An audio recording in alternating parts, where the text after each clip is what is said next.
We're going to talk about House of the Dragon, Season 2, Episode 1.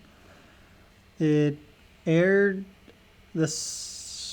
not this Sunday, the Sunday before. I know I'm behind. This is going to be a spoiler-free review. I'm not going to break down Episode 1.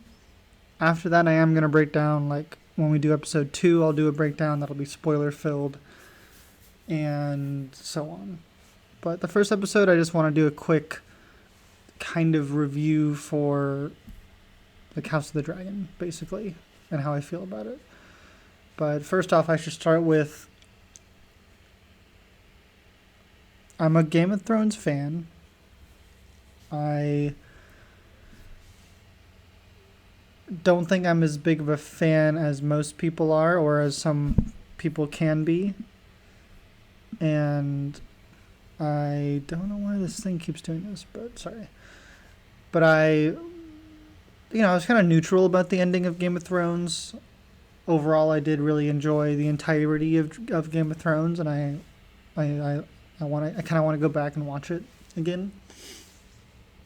I definitely should have gone back and watched Season 1 of House of the Dragon at the very least. I was a bit lost and confused, and it took me a while to kind of catch up and remember where I was in episode 1 of House of the Dragon season 2.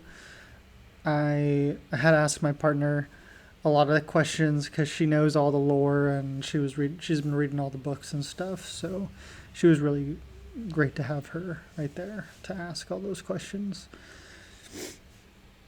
But because when I saw that flashback for House of the Dragon, I was like, whoa, I don't remember too much of this show. It's been so long. And I just watched so much stuff, it's hard to really remember every frame. But I was excited. It took, again, like I said, it took me a second to kind of okay, we're back in this world. This is this family, this is that family. This is this person, this is that person. But I think by halfway through the show, I was kind of hooked, and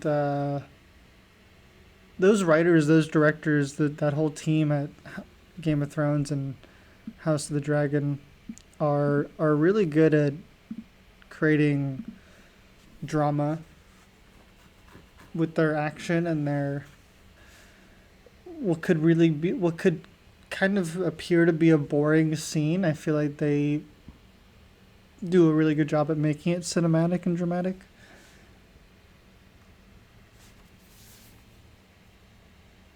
It's definitely remains to be some of the best fantasy show, the best fantasy show on television. The quality.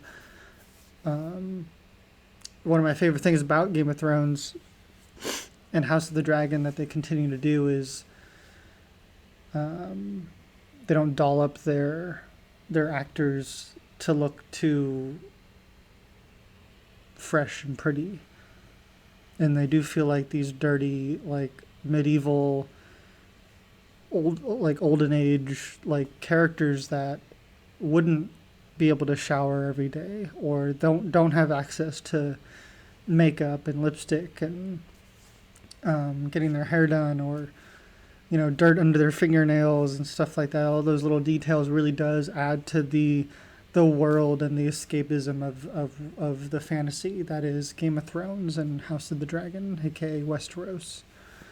Because I was watching that fantasy movie with Millie Bobby Brown, Damsel. And what was so distracting to me was it felt like she was wearing too much makeup. She had lipstick. It was taking me out of it. And that's definitely a problem I find in a lot of fantasy stuff, is they do look too perfect, or too clean for the time period they're supposed to be in. Historical movies, medieval films, Ridley Scott's really good at doing that, making his characters look grungy, dirty, and very time period accurate. Even though it's fantasy again, but like you expect fantasy is, it comes with some expectations, and it's very medieval is all I'll say. So again, I'm praising House of the Dragon for this, and I like that it continues the quality of Game of Thrones. The cinematicness, the colors, it feels like if you did an edit, it would all blend together really well. If you just take a couple like close-ups from this show and Game of Thrones, you wouldn't be able to tell the difference, just because they do a really good job at creating that nice color palette that feels continuous. And again, the drama, the action is all equally as good. And even if I don't fully understand every single little thing that's going on or remember every single character's name, I am still swept up in the drama of it. Like, I know something dramatic's going on. I know something bad's going to happen. I know something good's going to happen. And they're really good at that. And so I was kind of excited to get back into that world and go on this ride. I'm a fan of the cast. I think my biggest issue probably would, as I had with the first season, is the diversity. And there's a couple little strokes here and there where you can see them trying to bring in some people of color, but I feel like it's just not the show that we're doing. I think the thing that I have a problem with this show too is that I don't think I really have any real strong favorite characters. I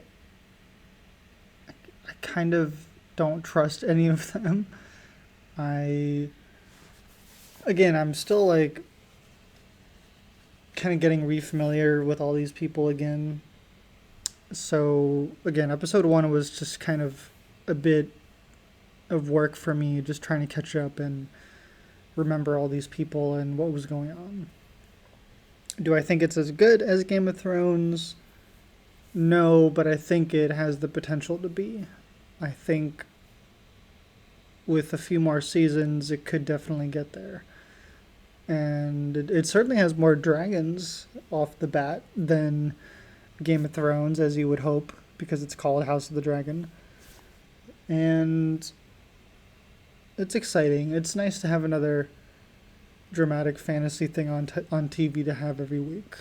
I'm enjoying that and excited to have it back on. So, what do you guys think of House of the Dragon? Will you guys be watching this season? Let me know what you guys think down below. Don't forget to like and subscribe. Stay tuned for episode 2, where we'll break down what happens. All right, thank you guys for watching.